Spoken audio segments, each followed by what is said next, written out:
அவர் அமித்ஷா அதை கையில் வச்சுக்கிட்டு அப்புறம் எப்படி எப்படி பொம்மலாட்டம் பண்ணுவாங்க பார்த்திருக்கியா? அந்த மாதிரி இது பொம்மலாட்டம் பண்ணி எல்லாமே திமுக உருவாக்கப்பட்ட ஒரு கதை. நல்லது எது கெட்டது எதுன்னு தெரியாது. இப்ப முள்ளு விஜய்க்கு நல்லது எது கெட்டது எதுன்னு தெரியலடா கண்ணு. அதான் அதாவது ஒரு அப்ப கொலை கொள்ளை இதெல்லாம் நடந்துட்டு நாங்க இருக்கு. மதுக்கடையை மூடுவோன்னு சொல்லல, எங்கேயும் மதுக்கடையை மூடுவோன்னு சொல்லல, படிப்படியா மூடுறதுக்கு முயற்சிக்கிறோம். அப்புறம் ஸ்டாலின் அவர்களும் மதுவை ஒழிப்போம் அப்படின்னு வந்து சொல்லியிருக்காரு. இப்போ நீங்க மதுவை ஒழிப்புன்னு தான் சொல்றீங்களே தவிர்த்து அதை வந்து ஒழிக்கவே மாட்டேங்கிறீங்களே. ஏமா முடியாதுமா, முடியாது. எனக்கு பொம்பளை பிள்ளையா இருக்கல்லன்னா நல்லா கேட்டுவிடுவேன். சார் உண்மைதானே, வெளியில இருக்க மக்களும் என்ன அதுதான். இதுவே எக்ஸ்பீரியன்ஸ் வெளியில இருந்து அரசு ஒருத்தர் ஏமா வராங்கன்னா என்ன ஏமா experience-ன்னு அவராவது 2000 எதுல வந்தார்? 2000 எம்பி எலெக்ஷன் எப்ப நடந்துச்சு? 2016 முன்னாடி நடந்த எம்பி எலெக்ஷன்ல வந்துட்டாரு ஸ்டாலின் அவர்கள் சொன்னாரா? ஸ்டாலின். அப்ப எவ்வளவு நேர்மையா. சார் இப்ப இதுவே வந்து எவ்வளவு பெரிய பொய் அப்படின்றது தெரியுது. என்ன பொய்? என்ன ஏன்னா, பொய்? சரி, இந்த மாதிரி ஸ்டாலின் அவர்கள் நம்ம அப்படி காசு கொடுத்து ஒன்னும் ஆட்சி காசு அமைக்க கொடுத்துன்னு சொல்லல அவரு. சரியா? அப்ப நீங்க நடிகைகளை கேவலப்படுத்துறீங்களா? அவங்க எல்லாருமே மேக்கப் போட்டுட்டு வந்துதான் இது எல்லா நடிகையும் மேக்கப் போட்டா தான் அழகா இருக்கும். மேக்கப் போடாம வந்தாக்க பார்க்க சைக்காது, புரிஞ்சுக்கோ. அதான் திமுகவும் பொய் மாடல் அப்படின்னு சொல்லி ஒரு மேக்கப் போட்டுட்டு சுத்திட்டு இருக்காங்க. நாங்க மேக்கப் போட்டு சுத்துறோமா? மேக்கப் இல்லாம நாங்க என்ன அவுத்து போட்டா ரோட்ல போக முடியும்? மேக்கப் போட்டு தான் போக முடியும்.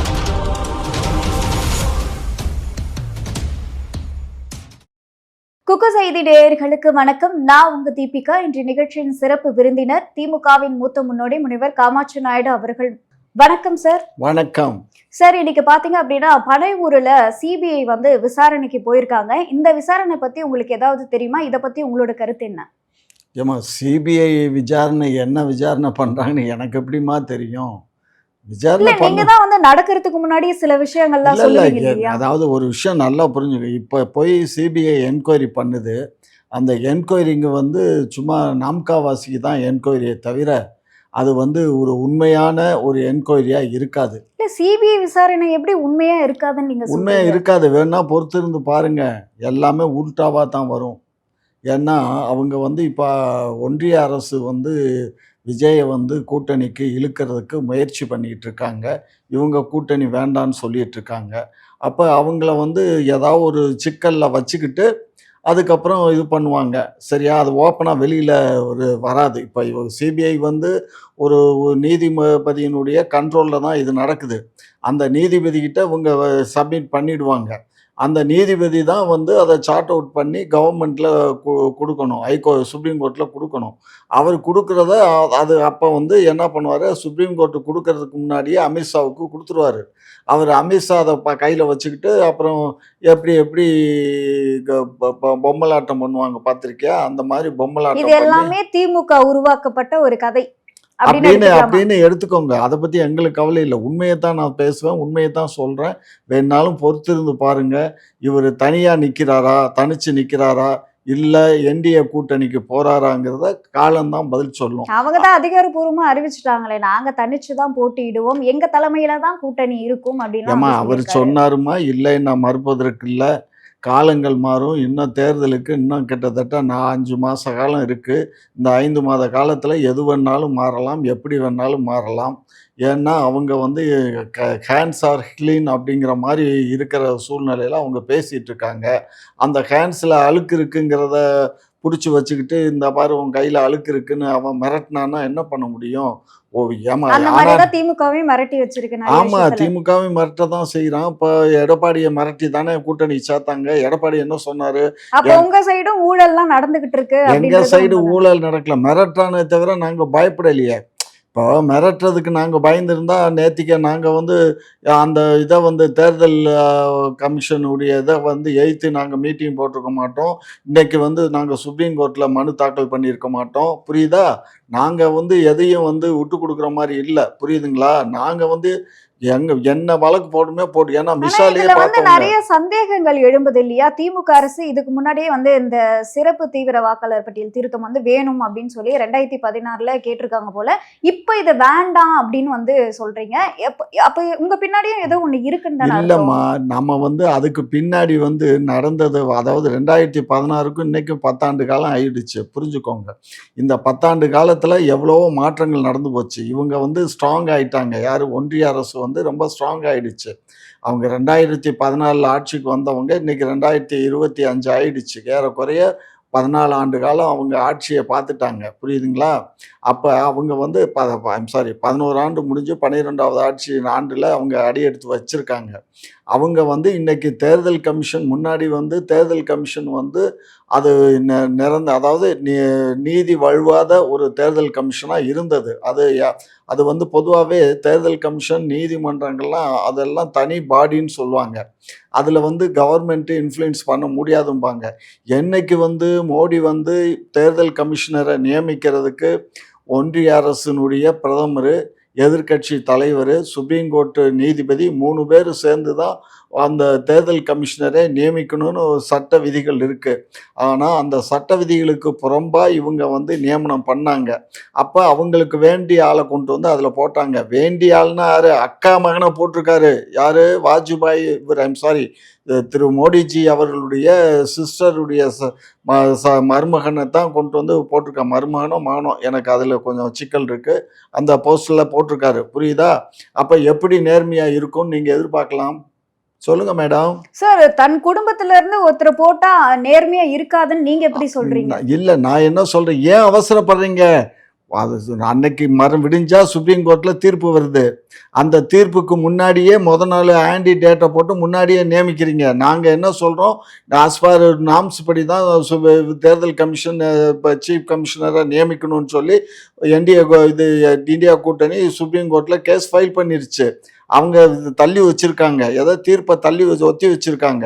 மறுநாள் தீர்ப்பு வரப்போகுது. அதுக்கு நாளே அவசர கோலத்துல அள்ளி தெளிஞ்சு இந்த ஆளை அப்பாயின்மெண்ட் பண்ணிடுறாங்க. இப்போ ஒன்றிய அரசு சார்பாகவும் ஒரு கேள்வியை முன்வைக்கிறாங்க. இந்த எஸ்ஐஆர் பார்த்து எதுக்கு திமுக பதற்றம் அடையணும்? அதைத்தான் சொல்றேன். எதை பார்த்துன்னா அவன் இன்னைக்கு பீகார்ல என்ன பண்ணாங்க, ராஜஸ்தானில் என்ன பண்ணாங்க, மற்ற மாநிலம் குஜராத்தில் என்ன பண்ணாங்க அப்படிங்கிறதெல்லாம் இப்போ கணக்கில் வருது இல்லை? அது மாதிரி இங்கேயும் ஏன்னா தேர்தலுக்கு அதிகாரி அதாவது நிறைய முட்டாள்கள் சொல்கிறானுங்க, தேர்தலுக்கு இங்கே இருக்க வாத்தியாரும் இங்கே இருக்க ஆதிகாரிகள் தானே போய் கணக்கு எடுப்பாங்கன்னு. கணக்கு இவங்க எடுக்கிறதில்ல. அவங்க தேர்தல் கமிஷனர் என்ன சொல்கிறாரோ அதைத்தான் இவங்க எடுக்க முடியும். அதே மாதிரி அங்கே உட்காந்து டைப் அடிக்கிறதுக்கு இதெல்லாம் ஏற்றுறதுக்குன்னு ஒரு ஆட்கள் இருக்கும். இதெல்லாமே ஒன்றிய அரசுடைய கண்ட்ரோல் தான்.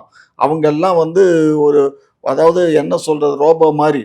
இப்ப கேள்வி என்ன எழும்புதா, வட மாநிலத்தை சேர்ந்தவர்கள் மிக குறைந்த அளவுல தான் தமிழ்நாட்டுல இருக்காங்க. அந்த வாக்குகளால ஒரு ஆட்சி மாற்றமோ இல்லைன்னா தமிழகத்துக்கு பாதிப்போ வராதுன்னு சொல்றாங்களே.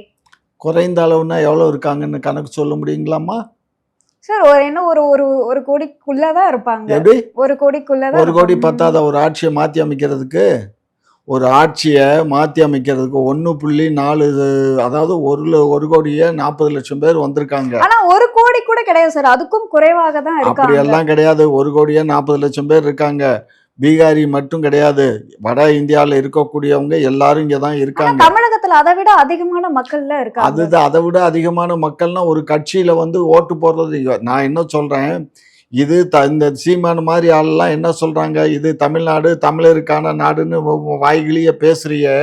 நேற்று வடக்கத்தியனுக்கு இங்கே ஓட்டு உரிமையும் ஆதார் கார்டும் அவனுக்கு டிரைவிங் லைசன்ஸும் இங்கே கொடுத்துருக்கேன், இந்த அட்ரஸை போட்டு. அதை ஏற்றிருக்காரா? இதுவரை ஏதாவது கேட்டிருக்காரா? ஒன்று கேட்டார், வர்றவனுக்கு பாஸ்போர்ட் கொடுக்கணும்னு கேட்டார். அதுவும் ஆரம்பத்தில், இப்போ இல்லை. புரியுதா? அதனால இல்ல, சீமான் அவர்கள் இதுக்கு முன்னாடியே கூட சொல்லியிருந்தாரு. என்ன அப்படின்னா, நீங்க தமிழகத்துக்கு வாங்க, வேலை செய்யுங்க, படிங்க, எல்லாமே பண்ணுங்க, ஆனா உங்களுக்கு ஓட்டு உரிமை வழங்கவே கூடாது அப்படின்னு சொல்லியிருந்தாரு. இப்போ ரீசெண்டா அந்த வீடியோ ட்ரெண்ட் ஆயிட்டு இருக்கு. எல்லாரும் அதுக்கு சில பேர் அதாவது இந்த பீகார், அதுக்கப்புறம் கேரளா, ஆந்திரா, இது போன்ற மாநிலங்களும் இவருக்கு ஆதரவு தெரிவிச்சுட்டு தான் வராங்க. சீமான் அவர்கள் கரெக்டா தான் மட்டும் இல்லடா, 8 மாநிலங்கள் இன்னைக்கு வழக்கு போயிருக்கு. நம்ம மட்டும் வழக்கு போடலை. இன்றைக்கி சுப்ரீம் கோர்ட்டில் 8 மாநிலங்களை சேர்ந்த முதலமைச்சர்கள்லாம் இப்போ சேர்ந்து தான் இன்றைக்கி வழக்கு நம்ம போட்டிருக்கோம். சரியா? ஆகையினால எல்லாருக்குமே அதை நம்ம சொல்கிறோம். அதான் வரட்டும், வேலை பார்க்கட்டும், அவங்க நாட்டுக்கு போகட்டும், ஒன்றும் கவலை இல்லை. அதே சமயத்தில் இங்கே வந்து அவங்களுக்கு ஓட்டு உரிமை கொடுத்தா நாளைக்கு இன்னைக்கு நீங்கள் 1.5 கோடி பேருங்கிறது வந்து இன்னைக்கு ஒரு 1.5 கோடி இருந்தாலே போதும் பிஜேபியை வந்து அவங்க ஆட்சிக்கு வர்றதுக்கு. அதுக்கு மேலே ஆட்கள் தேவையில்லை. ஏன்னா இங்கே இருக்கக்கூடிய நம்ம 8 கோடி மக்களில் வாக்காளர்கள் வந்து 6 கோடி சில்லறை தான். இந்த 6 கோடி சில்லறையில் வந்து ஓட்டு போடக்கூடியவங்க வந்து ஏறக்குறைய 4 கோடி தான்.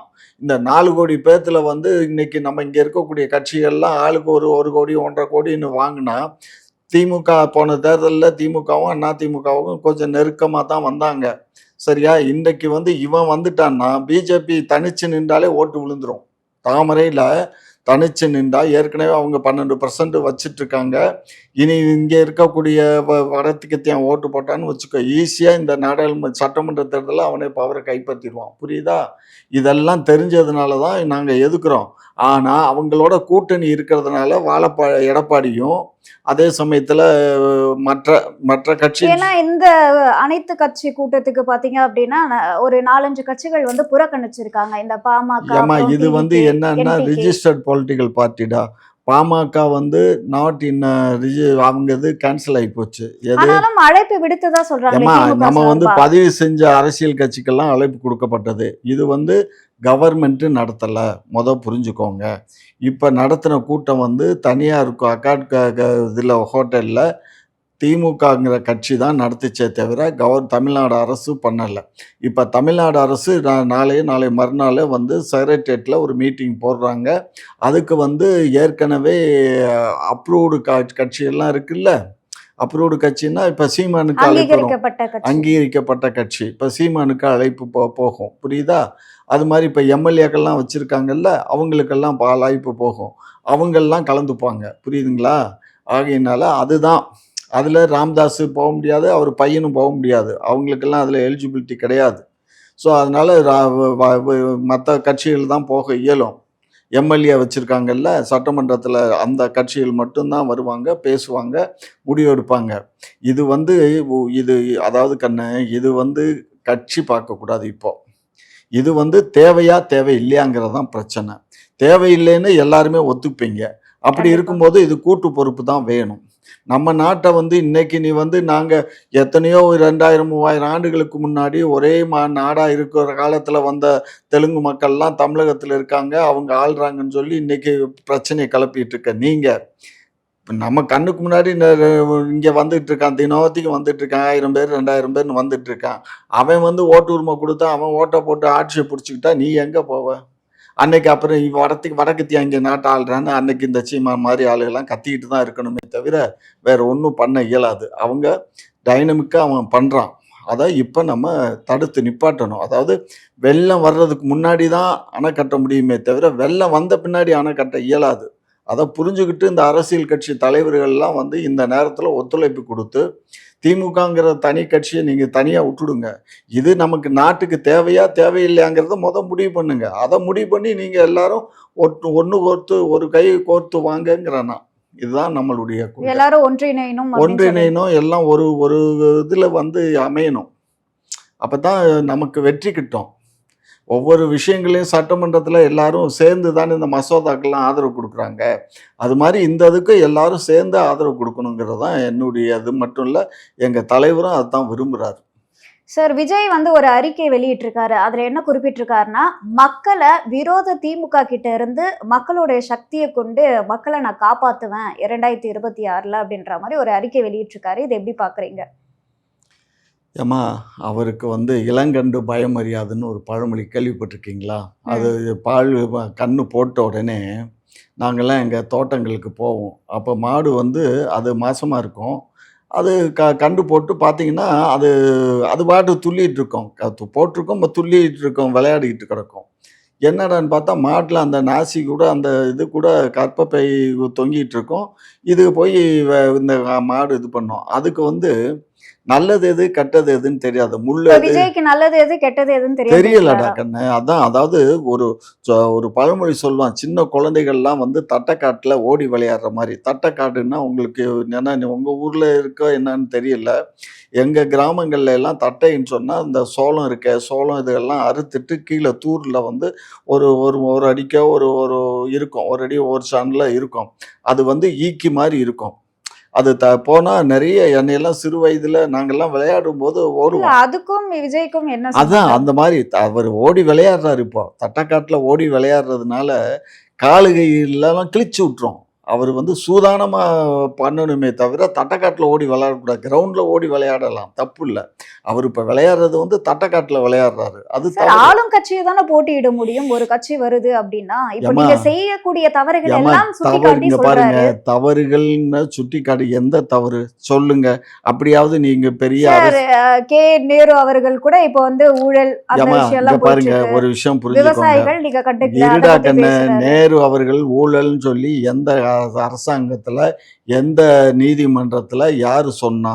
சொல்லுங்க செல்லம். செய்திகள் வெளியாகிட்டு அது இருக்கே லூசு சார். பயலுக எல்லா பயலும் தான் சொல்லுவான். ஆளுங்கட்சிக்கு எதிரா யாரு வேணாலும் இப்ப நீங்களே கேட்கிறீங்கல்ல. இத வந்து நான் இதுக்கு மறுப்பு சொல்லலைன்னா, ஓஹோ! இருக்குமோன்ட்டு போவீங்க. புரியுதா? ஏற்கனவே எங்க சிஎம் அதுக்கு பதில் சொல்லிட்டாரு. ஏற்கனவே நேருவும் பதில் சொல்லிட்டாரு. அப்படி நாங்க ஊழல் பண்ணியிருந்தா, அது இடி கண்டிப்பா அவங்க வழக்கு தொடுக்கட்டும். நாங்க நீதிமன்றத்துல ஃபேஸ் அதற்கான பண்ணிக்கிறோம்னு சொல்லியாச்சு. விசாரணையில தானே போயிட்டு இருக்கு இப்போ. எல்லாம் விசாரணையில சார் போயிட்டு ஒரு இருக்கு. இடத்துல வந்து எதுவுமே இல்லாம அத பத்தி பேச மாட்டாங்க. அப்ப ஊழல் நடந்திருக்குன்றதுனால தான் இவ்ளோ அரசியல் ஏம்மா தலைவர்கள், நீ இங்க பாரு, அதிகாரிகள்லாம் பேசிட்டு இருக்காங்க. ஊழல்ங்கிறது வந்து எங்க அரசுக்கு ஊழலுக்கும் சம்பந்தமே இல்ல. சம்பந்தம் இல்லாத ஒரு சமாச்சாரத்த ஊழல் ஊழல்னு சொல்றது. 2வது சில நாய்கள்லாம் சொல்லும், விஞ்ஞான ஊழலு, ஏற்கனவே சர்க்காரியா கமிஷனுடைய அறிக்கை முழுமையா உட்காந்து படிச்சேன் அந்த 3 நாளைக்கு முன்னாடி. ஒரு இடத்துல கூட கரையான் தின்னு போட்டுச்சு, அல்லது இத வந்து சாக்கு மூட்டையெல்லாம் கரையான் தின்னுச்சு, சர்க்கரைய பூரா எலி தின்னு போட்டுச்சுன்னு எந்த இடத்துலயும் வரல. அவரு அந்த மாரி ஸ்டேட்மெண்டே குடுக்கல. இவனுங்களா கற்பனையா வந்து ஒரு நாய் எந்த நாயோ கொலைச்சிருக்கு. அந்த நாய் கொலைச்ச எப்பயுமே அப்ப பழமொழி. உங்க மீது பொய்யா தான் குற்றச்சாட்டுகள உண்மை முன்வைக்கிறாங்க. 100க்கு 100. நீங்க ஒரு விஷயம் புரிஞ்சுக்கோங்க. தெருக்கள்ல பாருங்க, ஒரு நாய் லோ லோ லோன்னு கொலைச்சதுன்னு வைங்க, எங்கேயோ இருக்க நாயெல்லாம் கொலைச்சிட்டு சார் ஓடியாரும். ஆனா கண்ணு முன்னாடி விவசாயிகளோட நெல் முளைச்சிருக்கு. அதையே நீங்க வந்து இல்ல அது இந்தாம்மா கொஞ்சம் தான் அப்படின்னு பேசுறீங்க. இந்தாம்மா அப்ப இது இங்க மட்டும் பாரு, பொய்ன்னு எப்படி நாங்க விவசாயியுடைய எடுத்துக்க நெல்லு முடியும்? முளைச்சிச்சு, இல்லைன்னு சொல்லல. கொஞ்சமா தான். கொஞ்சம்னா 1000 மூடை, 2000 மூடை இல்ல. ஒரு அடுக்கி வச்சிருந்ததுல ஒரு 10 மூடை, 20 மூடை முளைச்சிருக்கலாம். புரிஞ்சுக்கோங்க. அது எங்களுடைய தவறு அல்ல. சார் பல பகுதியில இந்த மாரி 10 மூட்டை, 20 மூட்டைன்னா ஆமாமா. அதுவே வந்து அது ஆயிரக்கணக்குல நான் தான் படிச்சு படிச்சு சொல்றேனே. பாதிக்கப்படுறாங்க அது இல்லையா? வந்து அரசாங்கத்தினுடைய தவறு இல்ல. அரசாங்கம் எவ்வளவு பேருக்கு பண்ண முடியுமோ அவ்வளவுதான் பண்ண இயலும். சார் ஒரு 2வது தார்பாயாவது நீங்க வாங்கி குடுப்பீங்களா? தார்பாயெல்லாம் நாங்க வாங்கி குடுக்க முடியாது. நீங்க தான் நாங்கெல்லாம் இல்ல குடோனும் கட்ட மாட்டீங்க, இந்த தார்பாயும் வாங்கி குடோன் குடுக்க கட்ட மாட்டீங்க மாட்டோம்னு எந்த அப்படின்னா, நாய் சொல்லுச்சு? எங்களுக்கு எவ்வளவு ப்ரிக்கேர் பண்ணணுமோ அந்த அளவுக்கு குடோன்ல நாங்க கொள்முதல் பண்ணி அங்க கொண்டு வந்து ஸ்டாக் பண்றோம். எங்க ஸ்டாக்கு மேல அதிகமா விளைச்சல் இருந்து அதிகமா வருது அப்படின்னா அவங்க தனியாருக்கு கையோட விக்கணும். 2வது ஈரப்பதம் வந்து சார் தனியாருக்கு விக்கிறதுக்கு கவர்மெண்ட் எதுக்கு இருக்கு? எல்லாமே கவர்மெண்ட் பாத்துக்க முடியாது. இப்ப எல்லாமே இப்ப சார் நீ மக்களை இந்தம்மா காக்கிறதுக்காக தான் மக்களை கவர்மெண்ட். ஆமா இப்ப நீ உன் ஊர்ல இருந்து இங்க வர்ற, உனக்கு ஒரு போலீஸ் எஸ்கார்டு போடணுமா? ஒரு மகளிர் இல்ல அந்த எஸ்கார்டு போட்டு அளவுக்கு தான் நீங்க வரணுமா? சேஃப்டியா வந்து இந்த வச்சுக்கணும். பாரு, அதெல்லாம் நாங்க சேஃப்டி பண்ணிட்டு தான் இருக்கோம். அதையும் மீறி இயற்கைக்கு வந்து யாரும் கொடைபிடிக்க முடியாது. சார் கோவையில கூட ஒரு மாணவி பாத்தீங்க அப்படின்னா கூட்டு பாலியல் வன்கொடுமைக்கு ஆளாக்கப்பட்டு இப்ப மருத்துவமனையில அனுமதிக்கப்பட்டிருக்காங்க. சோ இப்ப பெண்களுக்கு பாதுகாப்பே இல்லாத ஒரு ஏம்மா இங்க சமூகமா பாரு, தான அந்த தமிழ்நாடு இருக்கு. பொண்ணு வந்து மறைவான இடத்துல ஒரு காதலி பேசிட்டு இருந்திருக்கா. அதை இந்த பசங்க நோட்டமிட்டு இந்த 3 பசங்கள் திட்டம் போட்டு அந்த பொண்ண இப்ப என்ன வந்து அந்த பொண்ணு அங்க போயிருக்க கூடாதுன்னு சொல்றீங்களா? பொண்ணும் அங்க போயிருக்க கூடாதுங்கிறதும் இல்ல. மறைவான இடத்துக்கு போனதும் தப்பு. 4 பேத்துக்கு தெரியணும். இப்ப நான் என்ன சொல்றேன், பேசுறது தப்புன்னு நான் சொல்ல வரல. அந்த இடம் பொதுமக்கள் வந்து பார்க்குற மாரி, பார்வை செலுத்துற மாரி இருக்கணும். சார் இருட்டுல எங்க நடந்தாலும் எங்க இதுவா இருந்தாலும் அரசு வந்து பொறுப்பேத்துக்கணும் இல்லையா? ஏம்மா இங்க ஏன் இந்த இந்தாம்மா நேரத்துல போனாங்கன்ற இங்க பாரு, கேள்வி வந்து எப்படி நீங்க அப்படியெல்லாம் இல்ல. சொல்லலாம்? எல்லாமே அரசு பொறுப்பேத்துக்கிறோம்னா, இந்த பொண்ணும் ஒருத்தனை லவ் பண்றா. லவ் பண்றப்ப எல்லாம் பப்ளிக்கா நான் என்ன சொல்றேன், பப்ளிக்னா அவங்க வீட்டுக்கிட்ட போய் உட்காந்து பேசணும்னு சொல்லல. ஒரு பின்னாடி பக்கம் மறைவான இடத்துல இருந்ததுனால அத நோட்டமிட்டு அதுவும் விமான நிலையத்துக்கு பின்னாடி அந்த மாதிரி தான் அதுதாம்மா வந்து சொல்றாங்க. விமான நிலையத்துக்கு பின்னாடி இந்த வெறி நாய்கள் வந்து நீங்க இந்த நாட்டுல வந்து வெறி நாய் நெறைய திரியுது. அந்த வெறி நாய்கள்கிட்ட இருந்து நம்ம பிள்ளைகளை, பொம்பளை பிள்ளைகளை, குழந்தைகளை நம்ம காப்பாத்துறதுக்கு பெரும்பாடு பட்டுக்கிட்டு தான் இருக்கோம். இதெல்லாம் போய் போலீஸ் அங்க போய் நடக்கிறத உடனே தெரியுமாடா? யோசிச்சு பாருங்க. ரோந்து வர்றோம்னா மெயின் இப்போ ரோட்ல தான் கேள்வி இருமா. என்னன்னா, பாதுகாப்பு அரசு வந்து பண்ணாலுமே கூட அந்த இந்த ஆட்சியில இதை பண்ணலான்ற தைரியம் அவங்களுக்கு எப்படி வருதுன்னு தைரியம் கேக்குறாங்க. வந்தா வீட்டுக்கு தட்டி கொடுத்து, வாடா மாப்பிள்ள அந்த பொண்ணை கட்டிக்கோங்கடா, இல்ல 3 பேரும் வச்சுக்கோங்கடான்னு சொல்லி அனுப்புது. 3 வயது அந்த இந்த இடத்துல வந்து அந்த குற்றவாளிகள் செய்யும் போது ஒரு செகண்ட் வந்து நம்ம வந்து இந்த மாதிரி தவறு செஞ்சா நம்மள விட மாட்டாங்க அப்படின்ற ஒரு பயம் இல்லையே. அந்த பயம் இருந்தா தானே இந்த குற்றம் பயம் நடக்காது. இல்லைன்னாக்கா அவனை என்ன போடான்னு வீட்டுக்கு அதான் அனுப்பிச்சிருக்கோமா? ஈஸியா வெளியே வந்துடலாம். அந்த எப்படி ஒரு வெளியில இதுக்காக வர்றான்? தானே அவங்க எப்படி எவன் பண்ணிட்டு வெளியில இருக்காங்க. வந்திருக்கான் சொல்லுங்க. இப்ப இவனுக்கு அண்ணா யூனிவர்சிட்டிக்காரனுக்கு எத்தனை ஆண்டு தெரியுமா? எத்தனை ஆண்டு போட்டிருக்கு? அதே மாதிரி இப்ப இந்த மாதிரி விஷயங்கள்ல இல்ல இந்த மாதிரி ஈடுபடுறவனுக்கும் ஒரு சில இந்த மாதிரி வழக்குல தான் வந்து போர்ட்ஸோ குற்றவாளிகள் போர்ட்ஸோ தண்டிக்கப்படுறாங்க. மற்ற வழக்குல வழக்குல அப்படி போர்ட்ஸோ கிடையாது. வழக்குல கைதாகிறவங்க எல்லாருமே இது மாதிரி இது ரேப்பு விஷயங்கள்ல கைதாகிறவங்க எவனும் விடுதலை இல்ல, தூக்கும் கொடுக்க போறாங்க. இப்ப எல்லாம் தூக்கு அதே மாதிரி கொடுக்குறாங்க. திருச்சியிலும் நேத்திக்கு முந்தின நாள் பாத்தீங்கன்னா ஒரு கல்லூரி மாணவி அதாவது இன்டர்வியூக்கு போறதா சொல்லிட்டு அவ வந்திருக்கா. அப்புறம் அந்த ஒரு காட்டு பகுதியில வந்து அவளை எரிச்சு கொண்டு இருக்காங்க. அது வந்து நமக்கு என்னன்னு தெரியாதுடா. இப்ப அது நான் பார்க்கல, அது செய்தி பார்க்கல. எதுவா இருந்தாலும் இந்த பொண்ணை காட்டு பகுதியில வச்சு எரிச்சு கொள்ளிருக்கானா, இப்ப சிட்டில இருந்து கடத்தி கொண்டு போய் தானே இருக்கணும். ஏன்னா அந்த பிள்ளை இன்டர்வியூக்கு போற பிள்ளை காட்டுல போய் இன்டர்வியூக்கு போறா? அததான் சார் இந்த அளவுக்கு சட்டம் ஒழுங்கு ஏம்மா கெட்டு இங்க போயிருக்கே. பாருமா, இதெல்லாம் ஒரு நொடியில எடுக்கக்கூடிய ஒரு டிசிஷன்மா. இந்த மூளை இருக்க, இது கெட்ட கழுதை. சரியா? நல்லதுக்கும் வேலை செய்யும், கெட்டதுக்கும் வேலை செய்யும். நல்லதுக்கு வேலை செஞ்சா அவன் வாழ்க்கை நல்லா இருக்கும். அதுக்கு காரணமே இந்த மது போதை பொருட்கள் அதை இதனாலதானே. ஒத்துக்கிறேன் நான். அதுல வந்து தப்புன்னு அப்ப நான் நீங்க அதை சொல்ல. ஒழிக்கிறதுக்கான அதை நடவடிக்கை நான் எப்படி எடுக்கணும் ஒழிக்க இல்லையா? முடியும்? நாங்க எப்படி ஒழிக்க முடியும்? ஏற்கனவே ஒரு பன்னாடை கொண்டு வந்து வச்சுட்டு போயிடுச்சே. நாங்க என்ன பண்ண முடியும்? யோசிச்சு பாருங்க. சார் அததான் நீங்க திருத்துறன்னு சொல்லி தானே நாங்க யாருகிட்டையும் வாக்குகள் சொல்ல, நாங்க வாங்கிருக்கீங்க. கடையை மூடுவோன்னு சொல்லல. சார் படிப்படியா கனிமொழி மூடுவோம்னு சொன்னோம். அவர்கள் சொல்லியிருக்காங்க. யாரு? கனிமொழி அவர்கள் கனிமொழி ஒன்னும் சொல்லியிருக்காங்க. சொல்லல. எடுத்து காட்டு. கனிமொழி சார் என்ன வீடியோல வெளியாகிருச்சு. இந்த மாதிரி நாங்க இருமா. ஆட்சிக்கு வந்த தமிழ்நாட்டுல தாலி அறுந்துட்டு இருக்கு, நாங்க வந்தா இனிமே தாலி அறாது அப்படின்னு வந்து அவ்வளவு சொல்றாங்க. அப்படிதான் சொன்னாங்க. தாலி அறுக்காதுன்னு தான் சொன்னாங்களே அப்ப தவிர கொலை நாங்க கொள்ளை மதுக்கடை இதெல்லாம் நடந்துட்டு நாங்க இருக்கு. மதுக்கடையை மூடுவோன்னு சொல்லல. எங்கேயும் மதுக்கடையை மூடுவோன்னு சொல்லல. படிப்படியா மூடுறதுக்கு முயற்சிக்கிறோம். நாங்க இப்ப 300 கடையை மூடணும். இப்போ ஒரு 100 கடை இந்த அடுத்த மாசத்துல மூட போறாங்க. அதனால படிப்படியா நாங்க மூடுறோம். சார் கருணாநிதி ஆட்சி காலத்திலேயே நீங்க வந்து இந்த சாராயம் எல்லாம் வித்துட்டு இருந்த டைம்ல நாங்க வந்தா சாராயத்தை ஒழிப்போம் அப்படின்னு சொல்லியிருக்கீங்க. அதுக்கப்புறம் ஸ்டாலின் அவர்களும் மதுவை ஒழிப்போம் அப்படின்னு வந்து சொல்லியிருக்காரு.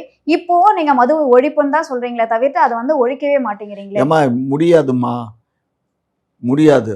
ஆணும் பெண்ணும் இந்த மாதிரி இப்ப எல்லாம் தேர்தல் நேரத்துல மட்டும் எப்படி இருமா. முடியும்ன்ற ஒரு விஷயத்தை ஆணும் பெண்ணும் முன்வைக்கிறீங்க. லவ் பண்ணா இந்த மாதிரி தவறுகள்லாம் நடக்குதுன்னு தெரியுது. ஆணவ கொலையெல்லாம் நடக்குதுன்னு தெரியுது. ஆனா ஆணவ கொலை நடக்குதுன்னு தெரிஞ்சுமே போய் லவ் பண்ற இல்ல, ஜாதி விட்டு ஜாதி லவ் பண்ற இல்ல.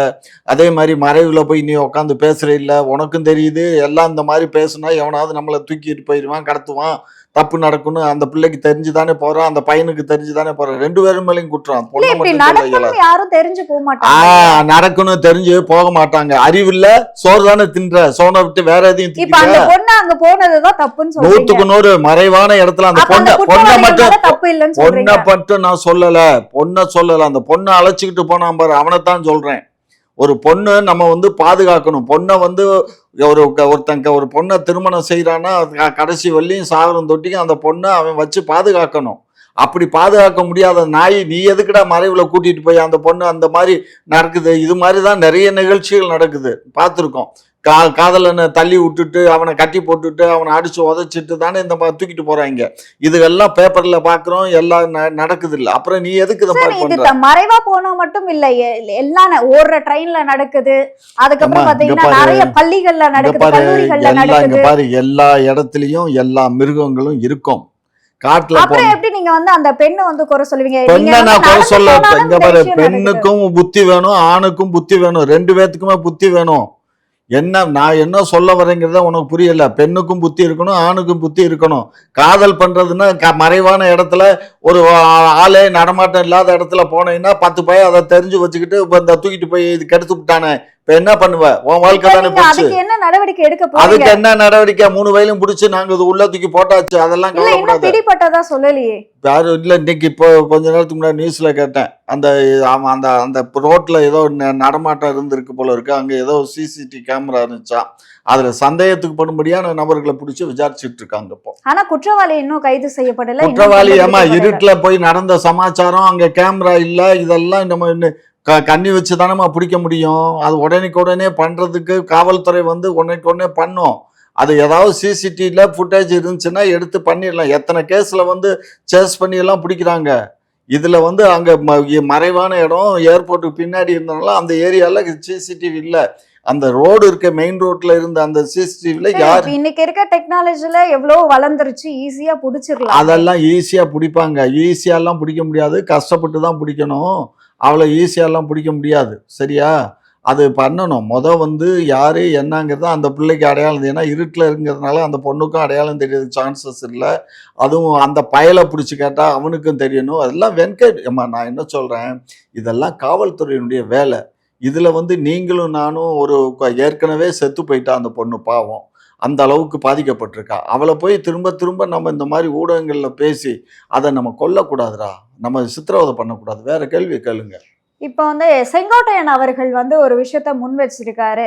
குடும்ப ஆட்சி திமுக மட்டும் இல்ல, அதிமுகவும் பண்ணிட்டு இருக்கு. எடப்பாடி அவர்களுக்கு மகன், மாப்பிள்ளை, மைத்துனார் இந்த மாதிரி எல்லாரும் தான் அவருக்கு வந்து முக்கியம் அப்படின்னு சொல்லியிருக்காரு. இதை எப்படி பாக்குறீங்க நீங்க? உண்மை அதுதான். அது இன்னைக்கு இல்லை. அவர் எடப்பாடி வந்து அதிகாரத்துக்கு வரும்போதே அன்றைக்கு வந்து 200 கோடி ரூபாய் வந்து சின்னம்மா கேட்டதாகவும் 200 கோடி பெரிய அமௌண்ட்டு சொல்கிறாங்க. என்னால் அது அவ்வளோ பெரிய அமௌண்ட்டெல்லாம் வச்சுருந்தாங்களா என்னான்னு தெரியல. இருக்கலாம். சரியா? அந்த அம்மா இவர் செங்கோடையன்ட்ட கேட்டதாகவும் செங்கோடையன்ட்ட இல்லைன்னு சொன்ன உடனே எனக்கு ஒரு நாள் அவகாசம் கொடுங்கன்னு கேட்டு அவருடைய சம்மந்தி, அவருடைய மருமகன், அவருடைய மைத்துனர் இவங்கெல்லாம் வந்து அவங்கள்ட்ட எல்லாம் கேட்டு இந்த அருப்புக்கோட்டையில் ஒருத்தர் கான்ட்ராக்டரு, இந்த ஐவஸ் கான்ட்ராக்ட்காரவங்க இவங்களை எல்லாம் கேட்டு அவங்க மூலியமாக அந்த பணத்தை புரட்டி கொடுத்து ஒவ்வொரு எம்எல்ஏவுக்கும் செட்டில் பண்ணதாக அப்போவுமே பேசிக்கிட்டாங்க. எல்லாத்துக்கும் வந்தது தான்.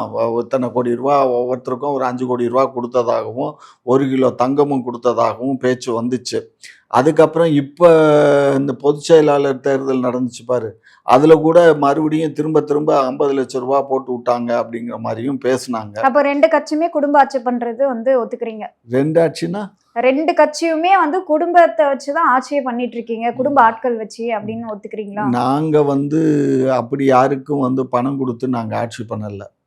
சரியா? அதான் சார், நீங்க குடும்பத்துல இருக்கிறவங்களுக்கே பொறுப்புகள் ஏமா கொடுத்தா நீங்க ஏன் வெளிய குடும்பத்துல போட்டு இருக்கவங்க காசு வாங்க போறீங்க? அரசியல்ல இருக்காங்க, பொறுப்பு கொடுக்குறோம்.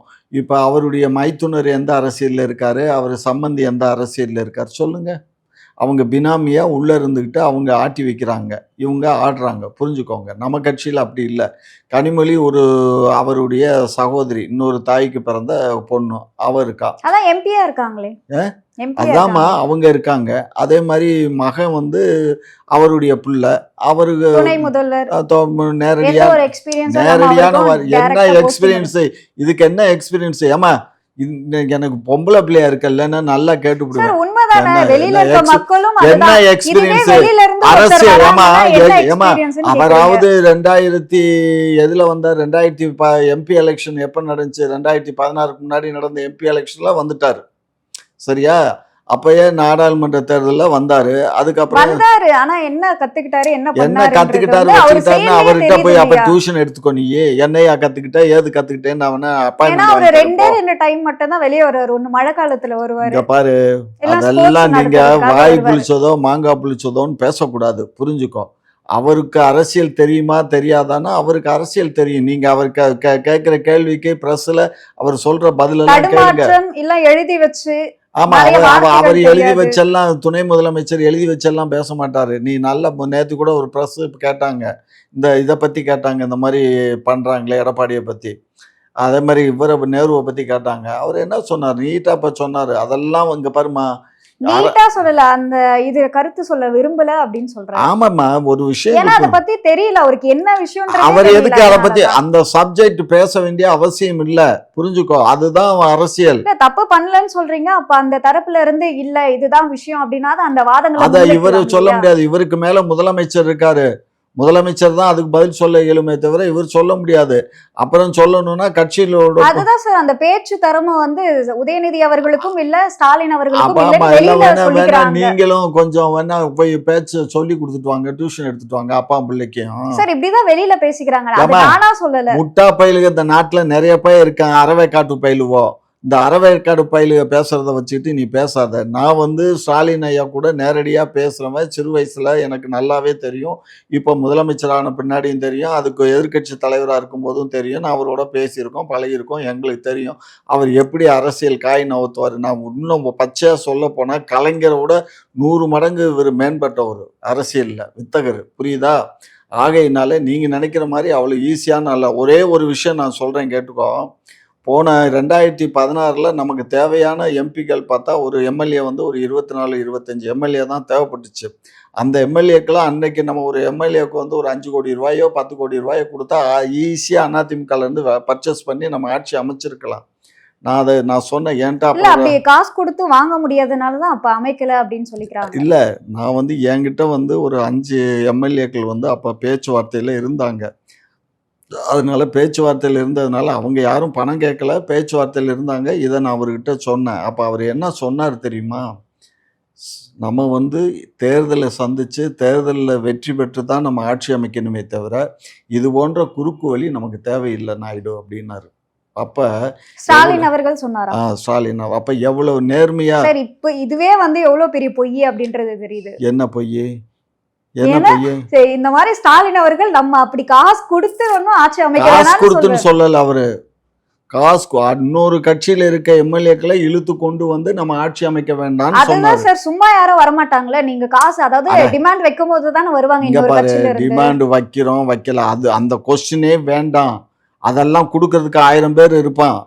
என்கிட்ட சொன்னாலே நானே பணத்தை பரட்டி கொடுத்துருவேன். அவரு கொடுக்கணும்னு அவசியம் இல்லை. அப்படியே சார் ஓட்டுக்கு காசு கொடுக்குறீங்க? நாங்க ஓட்டுக்கு காசு கொடுக்குறோமா, நோட்டுக்கு காசு கொடுக்குறோமா? காசு கொடுக்குற காலம்லாம் மலையேறி போச்சு. இப்ப எல்லாம் பேப்பர் தான், புரிஞ்சுக்கோ. பேப்பர்னா செக்ல கொடுத்துருவீங்களா? அதை எப்படி வேணாலும் நாங்க இல்ல கொடுக்குறோம். ஜிபேவா? நீ டெக்னாலஜி. உங்களை நாங்க கொடுக்கும்போது உங்களை கூட்டிட்டு போய் கொடுக்குறோம். யார் யாரு கொடுக்குறோன்னு கணக்கு எடுத்துக்கோங்க. 200 ரூபாயில இருந்து இப்போ எக்ஸ்ட்ராவா 200 ரூபாய் கொடுக்கறதா சொல்றாங்க. ஆமா, நாங்க இப்ப 1000 ரூபா கொடுக்க போறோம். விஜய் எத்தனை 1000 கொடுக்க போறாரு? எடப்பாடி எவ்வளவு கொடுக்க போறாரு இல்ல, சொல்லுங்க. அவங்க எல்லாம் இந்த மாதிரி 200 ரூபாய் கொடுத்து கூட்டம் கூட்டிட்டு வரல. திமுக தான் இந்த மாதிரி 200 ரூபாய் கொடுத்து அப்படியா? கூட்டிட்டு வரதா சொல்றாங்க. ஏமா, அவங்க கட்சிக்காரனே சொல்றான் நாங்க 200 ரூபா கொடுத்து கூட்டிட்டு வந்தோம், திமுக 250 ரூபா கொடுத்துச்சு, நாங்க வந்து புளியோதரை கொடுத்தோம், அவங்க பிரியாணி கொடுத்தாங்கன்னு அன்னைக்கு செந்திலே நம்ம சேனல்லே ஊடகத்திலே உட்காந்து பேசுறாரு. நீ என்னடானா லொல்லைன்ற, நீ என்னமோ அந்த இல்ல, கட்சியில விஜய் அவர்கள்லாம் கூட்டிட்டு வரலையா அந்த மாதிரி காசு கொடுத்தோ இல்ல விஜய் வந்து சாப்பாடு கொடுத்தோ? திரைப்பட நடிகர்மா, அவர் யாருக்கும் காசு கொடுத்து கூட்டிட்டு வந்தாருன்னு அவங்ககிட்ட சொல்லல. அவரு ஒரு திரைப்பட நடிகர், அவரை நடிகரை பார்க்க வருவாங்க. இப்ப நீயே வந்து அழகா இருக்கியோ அழகா இல்லையோ அது வேற விஷயம். நீ ஒரு 4 சினிமால ஹீரோயா நடிச்சிட்டேன்னு வச்சுக்கோ, நீ நாளைக்கு ஒரு ஏதாவது ஒரு ஃபங்க்ஷனுக்கு போற சார், அது எல்லாருக்கும் வந்துட மாட்டாங்க சார். எவ்வளவோ அதெல்லாம் ஹீரோயின்ஸ் இருக்காங்க, எவ்வளவோ ஹீரோ இருக்காங்க. எல்லாருக்கும் கூட்டம் வருதா ஏன் அப்படின்னு வரல? கேட்டா வராது ஏன் சார். வரல? ஏதோ ஒரு 2 படத்துல நடிச்ச ஒருத்தி அன்னைக்கு ரெட் ஹில்ஸ்ல போய் அந்த நாக்கடை திறந்த போது 5 யாரு பேர், சார்? கீர்த்தி சுரேஷ் சொல்றீங்க? கீர்த்தி சுரேஷ்ல வேற ஒரு பொண்ணு, அது 5 பேர் செத்து போயிட்டான். புரிஞ்சதா? ஆகையினால நீ இல்ல, அந்த நினைக்கிற மாதிரி மாதிரில ஏதோ செய்திகள்லாம் வெளிய வந்துச்சு வரலையே. வந்துச்சு வந்துச்சு நீங்க எல்லாம் பார்க்கல. பயங்கர கூட்டம். அந்த பொண்ணு பேர்ல கேஸ் போட்டானுங்க போலீஸ். சரியா? அந்த கடைக்காரனையும் அவங்களையும் சாகல, ரொம்ப ஹாஸ்பிட்டல் அட்மிட்டடு மிதிப்பட்டு. ஸோ ஆகையினால இதெல்லாம் வந்து இருக்குண்டா. அதாவது திரையில பார்த்த உடனே நீங்க அரிதாரம் பூசுறதுங்கிறது ஒரு காலத்தில் இருந்தது. இப்போ அரிதாரத்தை விட்டுட்டு இப்பயே நிறைய மேக்கப் எல்லாம் வந்துருச்சு. அந்த மேக்கப் இல்லாமல் ஒரு பொண்ணை நேரடியாக பாருங்க. இப்போ இந்த நடிகையெல்லாம் நீங்கள் பார்க்குறீங்க, திரையில பார்க்குற நடிகைகளை மேக்கப் இல்லாமல், இந்த தமனாலாம் மேக்கப் போட்டால் அவ்வளோ தான் ஆடுது. மேக்கப் இல்லாமல் சில நேரங்கள்ல அது இந்த ஃப்ளைட்டுக்கு போகும்போதெல்லாம் பார்க்குறேன், அந்த மூஞ்சி எல்லாம் கொத்து வச்ச மாதிரி இருக்குது. சரியா? அப்ப நீங்க நடிகைகளை கேவலப்படுத்துறீங்களா? அவங்க எல்லாருமே மேக்கப் போட்டுட்டு வந்துதான் இது பண்ணிட்டு எல்லா இருக்காங்க. நடிகையும் மேக்கப் போட்டால் தான் அழகாக இருக்கும். மேக்கப் போடாமல் வந்தாக்க பார்க்க சகிக்காது. புரிஞ்சுக்கோ. இதுதான் இது அரசியல். இது அரசியல் இல்லை, இதுதான் அந்த அழகுக்கு. இது ஆண்களும் மேக்கப் போடுறோம், பெண்களும் மேக்கப் போடுறானுங்க. மேக்கப் போடலைன்னா இப்போ நானே உட்காந்துக்கிட்டு பவுடரை தடவுறேன், மீசைக்கு இப்போ பிசினை போடுறேன், எல்லாமே இருக்கும்போது ஒரு திரையில் நடிக்கிற ஒரு திரைப்பட ஆக்டர்ஸ் எப்படி நடிப்பாங்க? அதுக்குன்னு அதுக்குன்னு மேக்கப் மேன் தனியா வச்சிருக்காங்களே. ஒரு நடிகைக்கு மேக்கப் மேன் இருக்கான், நடிகருக்கு மேக்கப் மேனு, ஒவ்வொருத்தரும் மேக்கப் மேனு.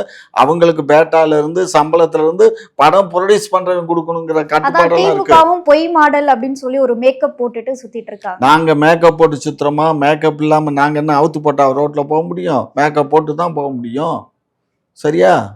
அப்போ ஒத்துக்கிறீங்களா நீங்க? மேக்கப் போட்டு நாங்க தான் அந்த பொய் மேக்கப் மாடல் போட்டு ஆச்சு. தான் நாங்க இருக்கோம். மேக்கப் போடாம நாங்க இருக்க முடியாது. எல்லாரும் மேக்கப் தான். சரியா? உங்களோட நேரத்தை ஒதுக்கி பல்வேறு கேள்விக்கு விளக்கம் அளிச்சிருக்கீங்க. அதற்கு நன்றி. நன்றி. குக்கு செய்தி நேயர்களுக்கு மிக்க நன்றி. கிட்டத்தட்ட 60,000 சப்ஸ்கிரைபர் தாண்டி போயிட்டு இருக்கும். இதே போல தொடர்ந்து உங்களுடைய ஆதரவை அளிக்கவும். அது மட்டும் இல்லாம லைக் பண்ணுங்க, ஷேர் பண்ணுங்க, சப்ஸ்கிரைப் பண்ணுங்க.